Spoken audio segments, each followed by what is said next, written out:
In our section on temples, today we are going to talk about the Somnath Temple, a temple that has withstood the test of times.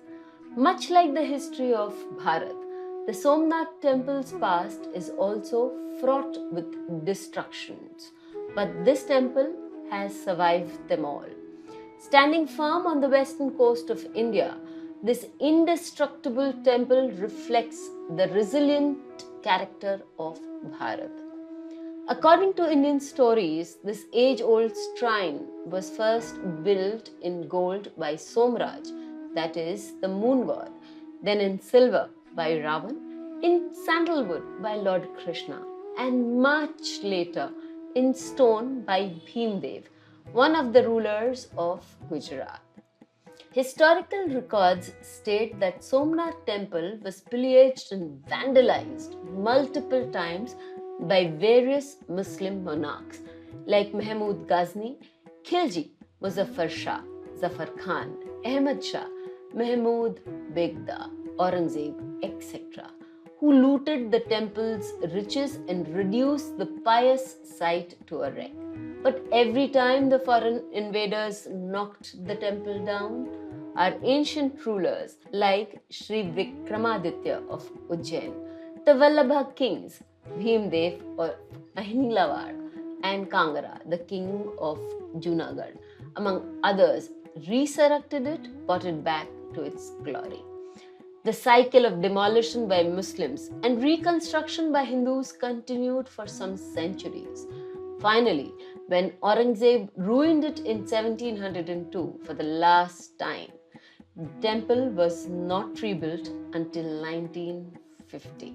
The temple we see today is a result of the iron will of the great freedom fighter Sardar Vallabhbhai Patel, who initiated the reconstruction of Somnath Temple during his visit to Prabhas in 1947.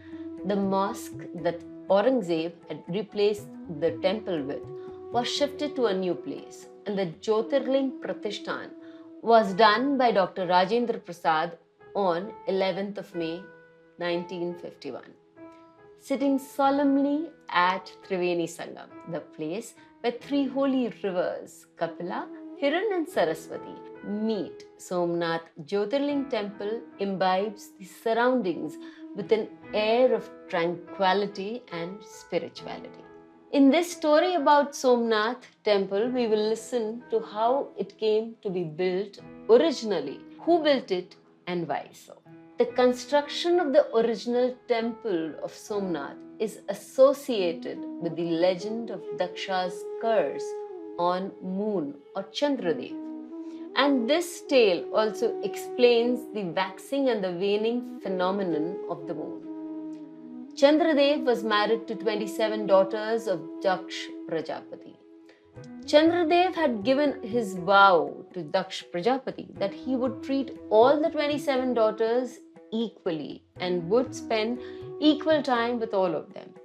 However, he could not live up to his words and he started spending more and more time with Rohini Devi. This infuriated Daksh and he put a curse on Chandradev that he would go into a gradual degeneration of his body. Gutted, Chandradev rushed to Brahmaji, who advised him to bathe in the Triveni Sangam at Prabhas Teerth and worship Lord Shiva, the ultimate savior. As instructed, Chandradev recited the Mahamrityunjay mantra and evoked Lord Shiva, who offered Chandradev refuge in his dreadlocks. Lord Shiva thus came to be known as Chandrasekhar, the one who adorns Chandra on his head. Lord Shiva also released Chandradev from his curse that was inflicted on him for his unjust behavior towards his wives, but he did not completely revoke it. Chandradev would wither for 15 days as he had been cursed. But Lord Shiva also blessed him that he would then steadily grow in size and radiance during the next 15 days of shrinking and becoming a charming crescent. Thus, signifying and shining in his full glory on Purnima day. Having received this boon, Chandradev constructed a beautiful temple in gold for Lord Shiva, which is known as the Somnath Temple. Som means moon and Nath means the Lord. And Somnath Temple is dedicated to Lord Shiva.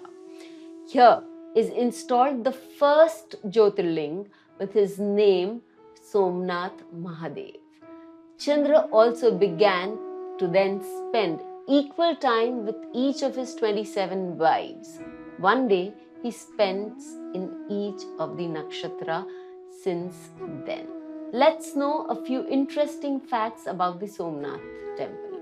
Also known as Prabhashetra or Prabhaspatan, Somnath Temple is the pious place where Bhagwan Sri Krishna took his divine journey to his own Dham, that is, to Vaikuntha. Can you believe that there exists no piece of land along the straight line between Somnath, Shishore and Antarctica?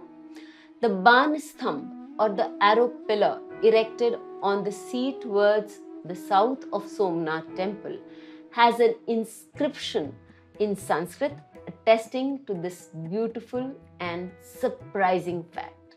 Next time you go to visit Somnath, do learn more about his history and do let us know what the Banastham has to speak.